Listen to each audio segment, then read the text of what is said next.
As the stories and storytellers of Hyrule change, so too does its history. Hyrule's history is a continuously woven tapestry of events. Changes that seem inconsequential, disregarded without even a shrug, could evolve at some point to hatch new legends, and perhaps change this tapestry of history itself. Hey guys, RMFH here. Seeing as a highly anticipated remaster of Twilight Princess is nearly a week away, I thought it would be appropriate to tackle a theory I've been pondering over for quite some time now.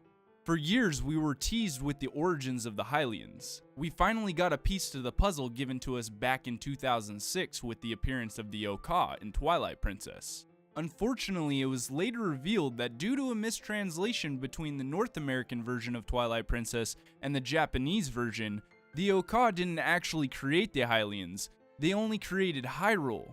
With the release of Skyward Sword, it's been established that the Skyloftians are actually the founders of the Kingdom of Hyrule and the forefathers of the Hylian people. So where do the Oocca fit into the creation of Hyrule? And where do these creepy creatures come from? Join me as we uncover the legend of the Oocca.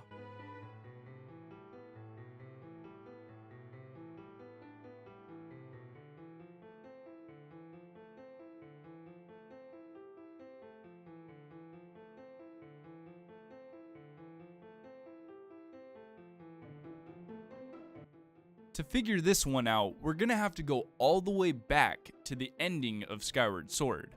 After Link defeated Demise, peace had once again been returned to the land, allowing the Skyloftians to travel to the surface. From what it seems, the Skyloftians completely abandoned Skyloft and let their loft wings go as they had no use for them on the surface. Many years passed by until the surface became formally known as Hyrule, and the Skyloftians became known as the Hylian people. It seems as though the Oocca got completely retconned out of Hyrule's origin story. Or did they? Moving forward to the next game in the timeline, which would be the Minish Cap, we can find out a little more about what exactly happened when Hyrule was founded. In the game, only two races of people exist in the land of Hyrule. One of course is the Hylian people, and the other is the Wind Tribe who reside above the clouds in the tower leading to the Palace of Winds. The Wind Tribe once lived on the surface in the Wind Ruins, but long before the events of the Minish Cap, they lifted their palace into the sky using a mixture of technology and magic, which they had learned from mastering the power of winds. This aligns with the story that Shad tells Link of the Oocca in Twilight Princess. The common opinion is that Hyrule was created by the Hylia people, the race closest to the gods. But truth be told, there's also a theory saying that in ancient times there was a race even closer to the gods than the Hylia people. And they created it. And they, simultaneously with the birth of the Hylia people, created a new capital, a capital that floated in the heavens. This quote shows us that the Oocca had a hand in the creation of Hyrule, along with a capital located in the sky. The capital Shad speaks of in the quote is presumed to be the city in the sky, but I don't think that's the case here. The oldest known structure to be lifted into the heavens other than Skyloft is the Palace of Winds. Looking into the story a bit further, I found a quote from the Wind Tribe's elder. Long, long ago, and then an age before that, our tribe abandoned the palace you call the Wind Ruins. With our magic, we moved our palace up into the skies. We are the Wind Tribe. This is interesting, as the age before the Force Era is the era of prosperity, when the Kingdom of Hyrule was founded. With a huge gap between Skyward Sword and the Minish Cap, it's hard to pinpoint when exactly the Wind Tribe left for the heavens, but I think it's safe to assume it was sometime during Hyrule's founding. Just as the hero of men became legend among the people of Hyrule, so did the stories of the Wind Tribe and their location. Only the royal family knew of the Palace of Winds. This can be seen when Link goes to investigate King Gustaf's grave in order to get information on the next element.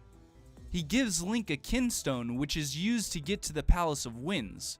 King Gustaf's figurine in the game also states that he was very fond of the Wind Tribe. This shows a correlation between the Wind Tribe and the Oocca. because they were both held in high regard by the royal family of Hyrule. Something to note is that the elder of the Wind Tribe I spoke of earlier also mentions that he knows all about the events that unfold on the surface during the Minish Cap. He says the wind carried the news to him, but with how cryptic this tribe is, I doubt it was the wind alone that gave him this information. So how did he get this info? It's possible that at this point the Dominion Rod had been created, allowing the messenger of the heavens to relay information back and forth between the royal family and the Wind Tribe.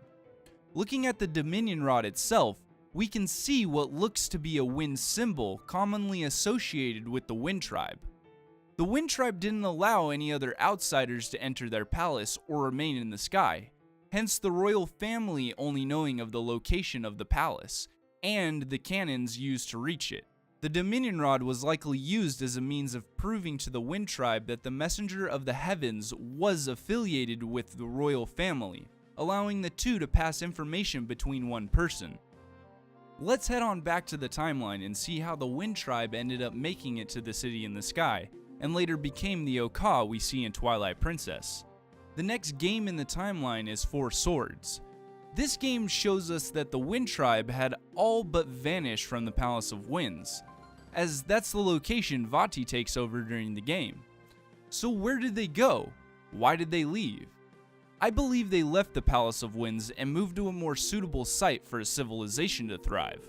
With the Wind Tribe already suspended above the clouds, they found the ruins of Skyloft and rebuilt upon them, utilizing the winds as a means of powering their new city.